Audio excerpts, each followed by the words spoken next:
Hello everybody. Let us discuss something about metabolism. The topic selected is from third year BSc Microbiology semester 5, paper number 503, Prokaryotic Metabolism. Let us have an overview of this particular paper. The paper is distributed in 5 different units. Unit number 1 tells us about introduction to metabolism and bioenergetics. Unit number 2 is of heterotrophic mode of metabolism and catabolism. Unit number 3 is of energy generation and anabolism. Unit number 4 is about specific metabolism of special type of bacteria, and last, that is unit 5, is of membrane transport in bacteria. As we go through the syllabus, I shall give you brief idea about the scientific terms. There will be a list of reference books after each unit. So you can write down the names of the books. So let us now have a look on prokaryotic metabolism. The meaning of prokaryotic is very ancient and primitive. They are unicellular cells, especially bacteria, which are devoid of membrane-bound organelles and well-developed nucleus. Instead of nucleus, they have double-stranded DNA in their structure.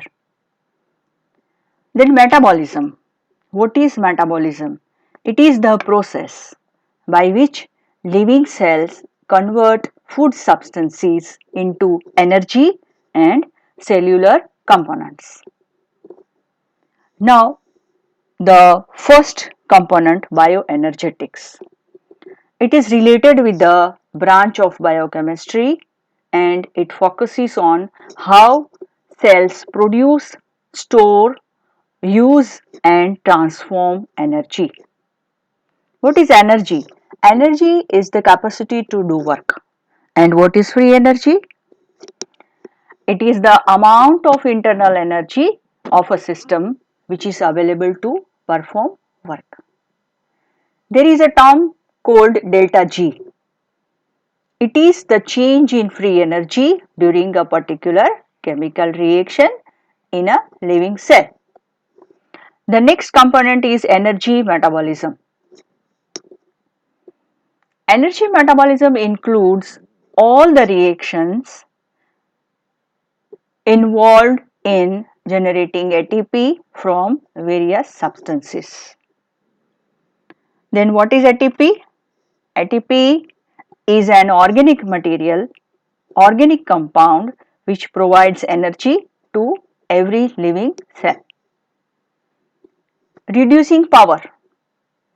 It is an ability of any substance to gain electrons. And because of reducing power in the substances, all the chemical reactions go on in living cells. Next component is non-regulatory enzymes. They are the enzymes which cannot be controlled by feedback. It also includes Michaelis-Menten equation. This equation is a well-known model of enzyme kinetics. It says about the relation of rate of reaction of an enzyme to the concentration of the substrate. And last component is of regulatory enzymes. These are the enzymes which can be controlled by feedback regulation. This is the set of reference books. Now we'll switch over to unit 2. It is heterotrophic mode of metabolism. Unit 2 is divided into 3 components A, B and C. Now let us have look on A, that is catabolism of carbohydrates. Catabolism is a set of metabolic pathways that break down molecules into smaller units to get energy. Now next component, glycolysis. Glycolysis is a pathway which converts glucose into pyruvate via different 10 steps. It releases energy in the form of ATP.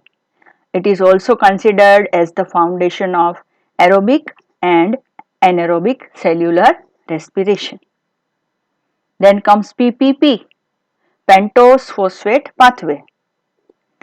It is considered as amphibolic pathway. It is also parallel to glycolysis. It converts glucose 6 phosphate into pentoses and NADPH. Then comes ED pathway, Antener-Dundorf pathway. It is found in aerobic or anaerobic gram-negative bacteria. It is alternative to glycolysis and it converts hexoses into pyruvate. Next comes citric acid cycle, TCA cycle or Krebs cycle. It is divided into 8 different steps which harnesses the available chemical energy of acetyl-CoA into reducing power of NADH. And last one is glyoxylate cycle. This cycle uses acetate as an energy-rich compound and source of phosphoenol pyruvate for carbohydrate synthesis. Component B, catabolism of proteins and amino acids.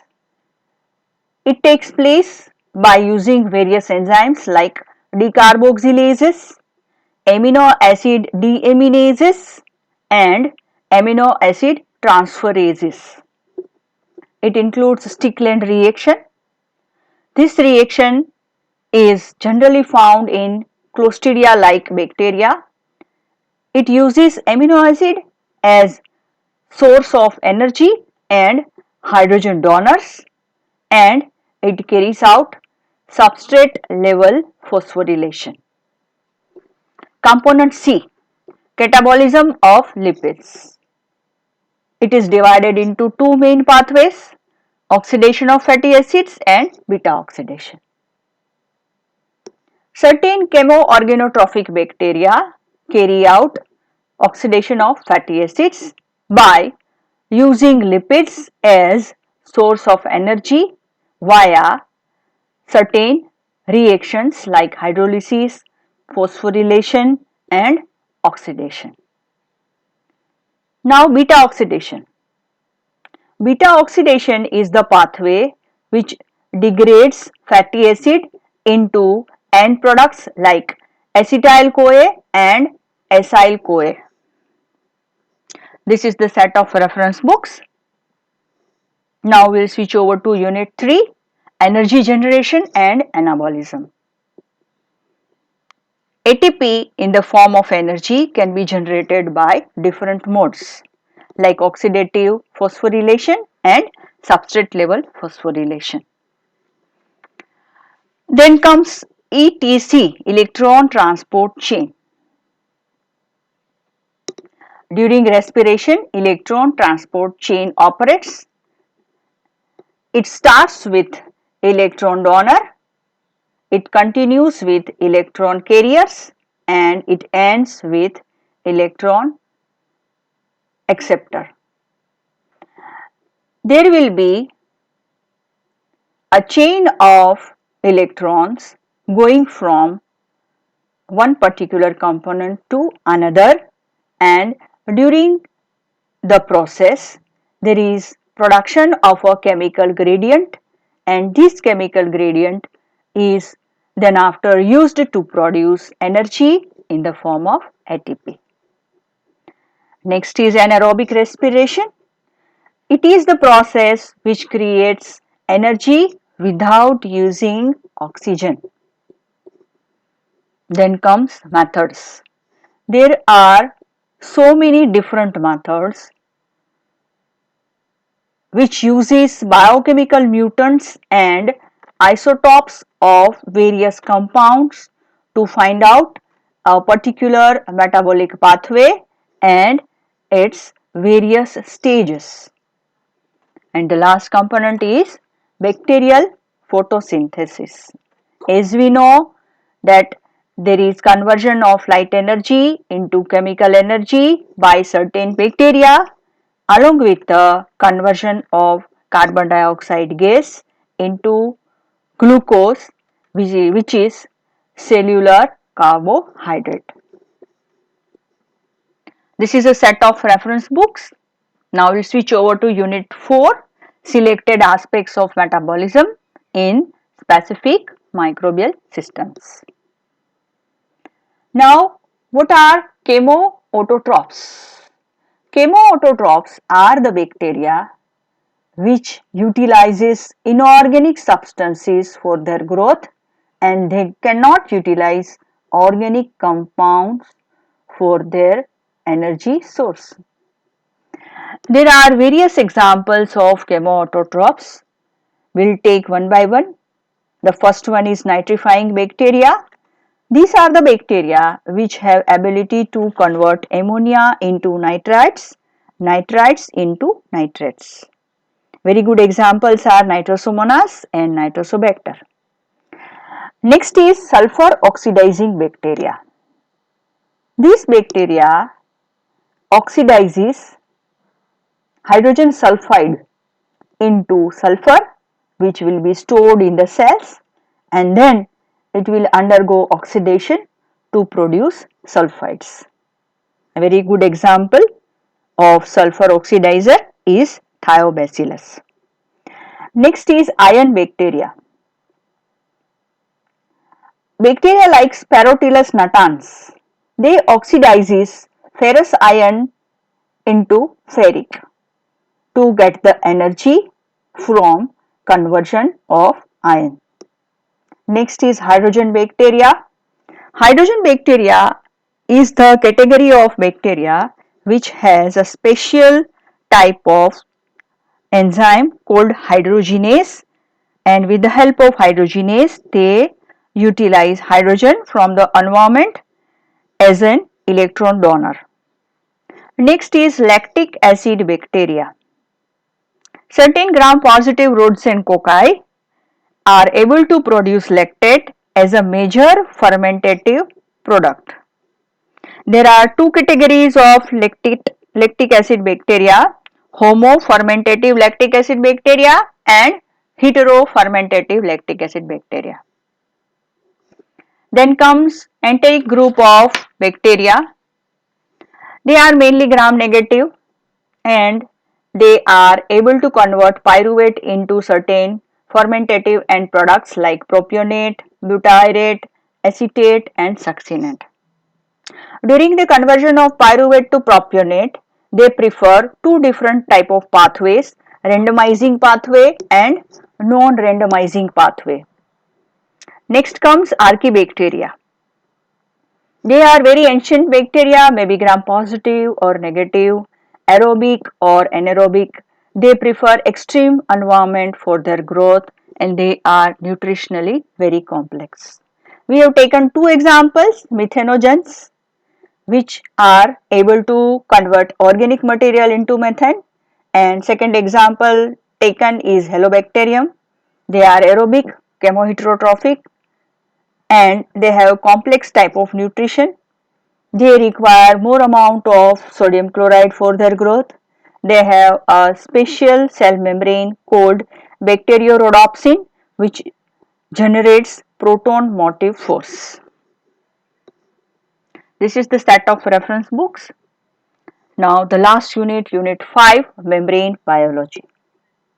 What is membrane? It is called by the name cytoplasmic membrane or plasma membrane. It is the membrane that separates the interior of living cell from outside environment. There are so many membrane components which make up the cytoplasmic membrane.